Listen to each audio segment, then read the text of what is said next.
ప్రపంచంలోనే అత్యంత ఎత్తైన పర్వతం మౌంట్ ఎవరెస్ట్ 8849 కిలోమీటర్ల ఎత్తులో నిలిచిన ఈ మంచు సామ్రాజ్యం ప్రపంచవ్యాప్తంగా సాహసీకులను ఆకర్షిస్తోంది.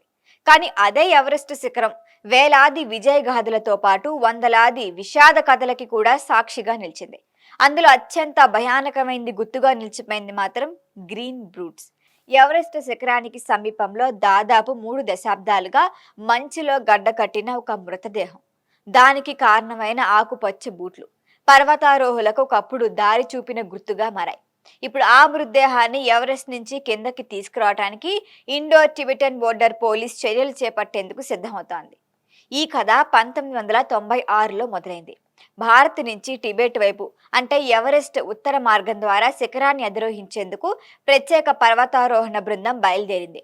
ఈ బృందంలో దోర్జే మోరుపు, లుత్సేవాంగ్ సమన్లా, సెవాంగ్ ఫాల్జోర్ వంటి ఐటీబీపీ సాహసీకులు ఉన్నారు. ఎవరెస్ట్ దక్షిణ మార్గంతో పోలిస్తే ఉత్తర మార్గం మరింత కఠినమైంది. మంచు గాలులు, తీవ్రమైన చలి, ఆక్సిజన్ కొరత, ఏ క్షణంలో అయినా విరిగిపడే మంచు పొరలు, ప్రతి అడుగు ప్రాణాంతకమే. 1996 మే 10న మోరూప్ ఎవరెస్ట్ శిఖరాన్ని చేరుకున్నట్లు రికార్డులు చెప్తున్నాయి. సాయంత్రం 5:30 ఆయన శిఖరాన్ని చేరుకున్నట్లు చైనా ప్రభుత్వం జారీ చేసిన ధృవీకరణ పత్రం కూడా ఉంది. కానీ శిఖరాన్ని తాకిన తర్వాతే అసలు పోరాటం మొదలైంది.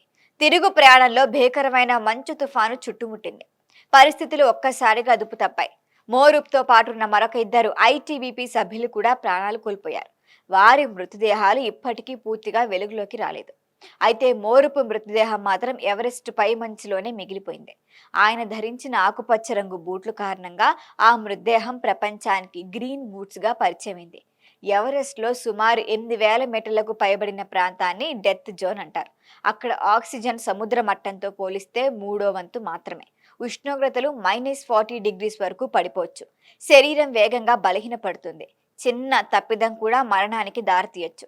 అక్కడి నుంచి మృతదేహాన్ని కిందికి తీసుకురావటం అంటే సాధారణ రెస్క్యూ ఆపరేషన్ కాదు. తాళ్లు, ప్రత్యేక పరికరాలు, అనుభవజ్ఞులైన షెర్పాల బృందం, తీవ్రమైన వాతావరణాన్ని ఎదుర్కొనే సామర్థ్యం అన్నీ ఉండాలి. ఈ ఆపరేషన్ కు భారీగా ఖర్చు కూడా అవుతుంది. మృతదేహం తొలుత సెవాంగ్ ఫాల్జోర్ని భావించినప్పటికీ తర్వాత అందుబాటులోకి వచ్చిన వివరాలు, దుస్తులు, వస్తువులు, చివరి రేడియో సంబంధానికి సంబంధించిన ఆధారాలను పరిశీలించిన అధికారులు అది దోర్జే మోరూప్దై ఉండొచ్చని భావిస్తున్నారు. ఇప్పుడు ఐటీబీపీ ఆ మృతదేహాన్ని ఎవరెస్ట్ నుంచి వెలికి తీసే అవకాశాలను పరిశీలిస్తోంది. సెప్టెంబర్లో ఆపరేషన్ చేపట్టే అవకాశం కూడా ఉంది. కానీ ఇది అత్యంత ప్రమాదకరమైన మిషన్. 3 దశాబ్దాలుగా మంచు, గాలి, తీవ్రమైన వాతావరణ సిచ్యువేషన్లలో ఉన్న మృతదేహాన్ని గుర్తించడం, బయటకు తీయటం, 1000 మీటర్ల ఎత్తు నుంచి కిందకి తీసుకురావటం ఒక మహాసవాలే. ఎవరెస్ట్ ఎన్నో విజయాలు చూసింది, ఎన్నో ప్రాణాలు కూడా మింగింది. 3 దశాబ్దాలుగా మంచులో నిశ్శబ్దంగా ఉన్న ఆ సాహసీకుడికి చివరిగా గౌరవప్రదమైన వీడ్కోలు లభిస్తుందా?